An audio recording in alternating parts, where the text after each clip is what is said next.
अब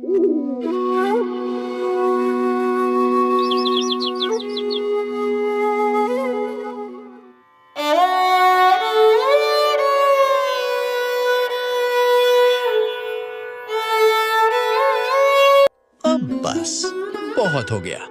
मैंने अपनी पूरी ताकत लगा दी, पर इस बंजर रेत का दिल नहीं पसीजा। हरिलालपुर नमा गांव में एक सूरज नाम का बहुत ही गरीब किसान रहा करता था। उसके दादाजी की दिया हुआ छोटी सी जमीन थी और एक झोपड़ी, जिससे अपना जिंदगी गुजार रहा करता था। ना उसकी बीवी थी, ना ही उसकी बेटी। उसकी बीवी का मृत्यु आज से 6 मंथ पहले ही हो गया था। वो टूटी फूटी झोपड़ी में अकेला आराम से रहा करता था। एक दिन की बात है, रमेश अपनी टूटी फूटी चारपाई पर बैठा था कि उसकी बीवी की याद आती है। अरे सीता, तुम तो मुझे छोड़कर चली गई। मैं इस घर में अकेला 2 दिन से भूखा हूं। अभी तक तो कुछ खाया भी नहीं। जिंदगी कैसे कटेगा? तुम गई तो मुझे भी क्यों नहीं अपने साथ लेकर गई? एक छोटा सा जमीन है जिसमें मक्का उगाया था, वो भी फसल नहीं हुआ। मैं तो सोचता हूं कि उसे जमीन को आप बेच देते हैं, मगर उसे जमीन के अलावा हमारे दादाजी का दिया हुआ कुछ तो सामान भी नहीं है जिसे मैं बेचकर अपना भूख मिटा सकूं। एक दिन का बात है, जब सूरज अपने टूटी फूटी चारपाई पर सो रहा था कि उसकी पत्नी सपने में आती है। अरे जी, आपको तो कुछ समझ में ही नहीं आता। उस जमीन पर मक्का का फसल क्यों उगा रहे हैं? वो जमीन तरबूज का फसल उगाने वाला है। आपको अगर उस जमीन पर तरबूज उगाएंगे तो बहुत ही होगा, जिसे आप बेचकर अपना पेट पाल सकते हैं। कुछ देर बाद सूरज अपनी नींद से उठता है। ये तो बहुत ही बेहतरीन विचार है। गंगा किनारे की जमीन तरबूज की खेती के लिए सोने की खदान जैसी होती है, क्योंकि वहां की रेतीली मिट्टी तरबूज को खूब मीठा और बड़ा बनाती है। अगर मैं अपनी इस जमीन पर तरबूज की खेती शुरू करूं तो फसल की तो चांदी ही चांदी हो। बस उसी दिन सूरज ने मन में ये पक्का संकल्प ले लिया कि अब वो अपने दादाजी की उस पुश्तैनी जमीन को खाली नहीं छोड़ेगा। उसने ठान लिया कि वो इस मिट्टी में तरबूज की फसल उगाएगा और इसे हरा भरा कर देगा। सूरज के कदम अब रुकने वाले नहीं थे। मन में पक्का इरादा लिए वो अपने गांव के सबसे अनुभवी और बड़े किसान हीरालाल सिंह के घर की ओर निकल पड़ा। गांव में सब जानते थे कि अगर खेती की सही समझ और बेहतरीन बीज कहीं मिल सकते हैं तो वो सिर्फ हीरालाल जी के पास ही हैं। सूरज जानता था कि दादाजी की जमीन पर सोना उगाने के लिए सिर्फ मेहनत काफी नहीं, सही बीज का होना भी जरूरी है। धूप तेज थी, लेकिन सूरज के इरादे उससे भी ज्यादा तप रहे थे। वो बस यही सोच रहा था कि हीरालाल जी उसे बीज देने के साथ साथ अपनी बरसों की काबिलियत का कुछ हिस्सा भी सिखा दें, ताकि उसकी तरबूज की फसल पूरे जिले में मिसाल बन जाए। आओ सूरज आओ। अरे भाई, बहुत दिनों बाद याद किए हो। आखिर तुम्हें मुझसे क्या जरूरत पड़ गई? मैं तो तुम्हारे पास खुद चल कर आने वाला था, मगर तुम आ गए तो सही है। मैं तुमसे कुछ पूछ रहा था। अरे नहीं नहीं सूरज, तुमसे कहाँ कोई गलती हुआ है। मुझे ये काम था कि तुम जो गंगा किनारे जो तुम्हारी जमीन है, तुम कुछ दिन पहले बोल रहे थे कि उसे मुझे बेचना है, तो क्या चाहते हो? उस जमीन को बेचना है या नहीं? आखिर उस जमीन में कोई भी फसल नहीं होता। अगर तुम बेच देते तो मैं उसमें कोई फसल उगाने को सोचता। अरे नहीं नहीं जमींदार जी, मैं भी उसमें कोई फसल उगाने के लिए सोच कर ही आया हूँ। मैं भी सोच रहा हूँ कि हरदम उसमें मक्का का फसल उगा रहे थे तो नहीं उगाएंगे, क्योंकि मक्का अच्छी तरह से क्योंकि गंगा में तो बहुत ही बनिया है। अगर वहाँ तरबूज की खेती किया जाए तो बहुत ही स्वादिष्ट और अच्छा होगा। अरे वाह, ये सूरज तो बड़ा शातिर निकला। बहुत ही बढ़िया जुगाड़ सोचा है इसने। अगर इसने गंगा के किनारे ये तरबूज उगा लिए तो इसका तो काम ही खुल जाएगा। रातों रात अमीर बन जाएगा ये। लेकिन बेटा, इतनी आसानी से मैं तुझे कामयाब नहीं होने दूंगा। इसे तो किसी भी कीमत पर रोकना ही पड़ेगा। चलो देखता हूं। वो मेरे पास तरबूज के बीज मांगने ही आ रहा होगा। मैं उसे वो पुराने सड़े हुए बीज दे देता हूं। अरे ये जमीन वमीन की बातें छोड़ो यार। ये तो चलती रहती हैं। पर सच बताऊं, आज बहुत दिनों बाद मेरी याद आई तुम्हें। आखिर ऐसी क्या बात हो गई जो आज तुम्हें इस दोस्त की जरूरत पड़ गई? संकोच मत करो, साफ साफ बताओ, भाई के लिए क्या सेवा कर सकता हूं? अरे जमींदार जी, ऐसी कोई बात नहीं है। मैं आपके पास तो इसलिए आया हूं कि अगर आप मुझे तरबूज का बीज दे देते तो मैं गंगा किनारे जो जमीन है उसमें तरबूज उगा सकूं। मुझे बस आपके सहयोग की जरूरत है। अरे सूरज बेटा, बीज ही चाहिए ना? रुको, मैं तुम्हें सबसे खास चीज देता हूं। मैं उसे अपने दादाजी का जो गुना हुआ चुनिंदा तरबूज का बीज है ना, उसी को मैं इसे दे देता हूं। ले बेटा सूरज, ये बीज ले जा। ये मामूली बीज नहीं है, ये मेरे खानदान की अमानत है। इन्हें बोएगा तो बस देखता रह जाएगा। बहुत बहुत धन्यवाद जमींदार जी, आपने मेरी बहुत बड़ी मुश्किल हल कर दी। अब देखिएगा, गंगा किनारे की उस मिट्टी में जब ये आपके खानदानी बीज पड़ेंगे तो कैसी फसल लहलहाएगी। मैं चलता हूं। सूरज मुस्कुराते हुए वहां से चला जाता है।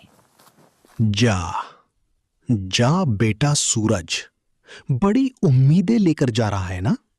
उसे क्या पता कि जिसे वो सोना समझ कर ले जा रहा है वो असल में मेरे दादाजी के जमाने के सड़े हुए बीज हैं। गंगा किनारे तरबूज उगाएगा, अब तो वहां घास भी मुश्किल से उगेगी। तेरा काम अब खुलेगा नहीं, हमेशा के लिए डूबेगा। सूरज हाथ में बीजों की पोटली लिए गंगा के ऊबड़ खाबड़ रास्तों से गुजर रहा है। उसके चेहरे पर पसीना है, लेकिन आंखों में एक चमक है। वो मन ही मन बातें कर रहा है। वाह, आज तो किस्मत ही चमक गई। सच में जमींदार जी तो बड़े ही नेक दिल निकले। मुझे लगा था कि शायद वो मना कर देंगे, लेकिन उन्होंने तो अपने दादाजी के रखे हुए खास बीज मुझे दे दिए। अब बस एक बार ये बीज गंगा किनारे की उस उपजाऊ मिट्टी में पड़ जाएं, फिर देखिएगा कमाल। सूरज तेजी से चलते हुए अपने घर के आंगन में पहुंचता है। शाम ढल रही है और सूरज के चेहरे पर थकान तो है, लेकिन जीत की खुशी साफ झलक रही है। बस पहुंच गया घर। आज की रात तो जैसे कटनी मुश्किल हो जाएगी। ये बीजों की पोटली नहीं, मेरी किस्मत की चाबी है। सूरज पोटली को बहुत सावधानी से एक ऊंचे और सुरक्षित स्थान पर रख देता है। वो बिस्तर पर लेटता है, लेकिन उसकी आंखें छत की ओर टिकी हैं, मानो वो वहां तरबूजों की बेलें उगते हुए देख। मुर्गे की बांग के साथ सुबह का सूरज धीरे धीरे निकल रहा है। सूरज अपनी नींद से जागता है और उसकी आंखों में आज एक अलग ही चमक है। आज का दिन मेरी जिंदगी का सबसे बड़ा दिन है। गंगा मैया का नाम लेकर आज मैं अपनी तकदीर बोने जा रहा हूँ। सूरज अपने एक हाथ में कुदाल और दूसरे हाथ में बीजों की वो पोटली मजबूती से थाम लेता है। वो घर से बाहर निकलता है और बड़े बड़े कदमों से गंगा किनारे वाले अपने खेत की ओर चल पड़ता है। रास्ते में ठंडी हवा चल रही है, लेकिन सूरज के मन में मेहनत की आग है। सूरज गंगा के रेतीले किनारे पर पहुंचता है। सुबह की ठंडी हवा चल रही है और लहरों की आवाज गूंज रही है। सूरज अपनी कुदाल जमीन पर रखता है और दूर तक फैली उस रेतीली जमीन को देखता है। यही वो जगह है। लोग कहते हैं यहाँ रेत के सिवा कुछ नहीं मिलता, पर आज मैं इस रेत से सोना उगाऊंगा। गंगा मैया, लाज रखना। सूरज पूरी ताकत के साथ मिट्टी में कुदाल चलाता है। वो एक एक करके गड्ढे खोदने लगता है। उसके माथे पर पसीने की बूंदें चमकने लगती हैं, लेकिन वो रुकता नहीं है। बस थोड़ा और, मिट्टी तैयार हो गई है। अब वो धीरे से अपनी लुंगी के छोर से वो दादाजी वाले बीज निकालता है। वो एक एक बीज को बड़ी श्रद्धा के साथ देखता है, जैसे वो कोई हीरा हो। वो हर गड्ढे में एक एक बीज डालता है और उसे प्यार से मिट्टी से ढक देता है। जाओ, अब तुम मिट्टी की गोद में सो जाओ। जब जागना तो हरे भरे पत्तों और मीठे तरबूजों के साथ जागना। जमींदार जी ने सच ही कहा था, ये बीज मेरी किस्मत बदल देंगे। सूरज थककर वहीं रेत पर बैठ जाता है और हाथ जोड़कर गंगा की ओर देखता है। उसे अंदाजा भी नहीं है कि जमींदार ने उसके साथ क्या खेल खेला है। सूरज घुटनों के बल रेत पर बैठा है। उसके हाथ मिट्टी से सने हुए हैं। वो खाली खेत को देख रहा है, जहां दूर दूर तक कोई हरियाली नहीं है। उसके पास पानी की एक खाली बाल्टी पड़ी है। दिन बीतते गए, हफ्ते गुजर गए और देखते देखते महीनों का समय निकल गया। सूरज ने अपनी तरफ से कोई कसर नहीं छोड़ी थी। उसने तपती धूप में पसीना बहाया, गंगा मैया से दुआएं मांगी, पर नतीजा सिवाय सन्नाटे के कुछ नहीं था। अरे, इस फसल में कितना भी पानी डालता हूं, फिर भी एक पत्ता तक नहीं निकला। दिन रात एक कर दिया, कड़ी धूप में हड्डियां गला दी, पर ये रेत वैसी की वैसी ही सूखी पड़ी है। लगता है हीरा लाल जी ने मुझे बीज ही गलत दे दिए हैं। उन्होंने तो कहा था ये खानदानी बीज हैं, पर क्या पता था कि वो मेरे भरोसे के साथ खेल रहे थे। मेरी पूरी मेहनत, मेरी मां के सपने, सब इस रेत में दफन हो गए। सूरज गुस्से में अपनी बाल्टी पटक देता है और वो अपनी आंखों से आंसू पोंछता है और जाने के लिए मुड़ता है। तभी अचानक रेत के एक कोने से एक बहुत तेज सुनहरी रोशनी फूटती है। अरे, ये क्या है? इतनी तेज रोशनी, जैसे कोई सूरज जमीन के अंदर दबा हो। सूरज अपनी कुदाल उठाता है और तेजी से उस कोने की ओर भागता है। वो अपने हाथों से रेत को हटाना शुरू करता है। जैसे जैसे रेत हटती है, पूरी नदी का किनारा सुनहरी चमक से भर जाता है। रेत के उस कोने में एक विशाल, चमकदार और शुद्ध सोने का तरबूज आधा बाहर निकला हुआ है। सूरज उसे कांपते हाथों से छूता है। सोने का तरबूज? ये तो असली सोने का तरबूज है। हीरा लाल जी ने तो मुझे बर्बाद करने के लिए सड़े हुए बीज दिए थे, पर मेरी मेहनत और आपकी कृपा ने उन मरे हुए बीजों में से सोना उगा दिया। मेरी मां के दुख भरे दिन अब खत्म हुए। सूरज उस विशाल सोने के तरबूज को सावधानी से रेत से बाहर निकालता है।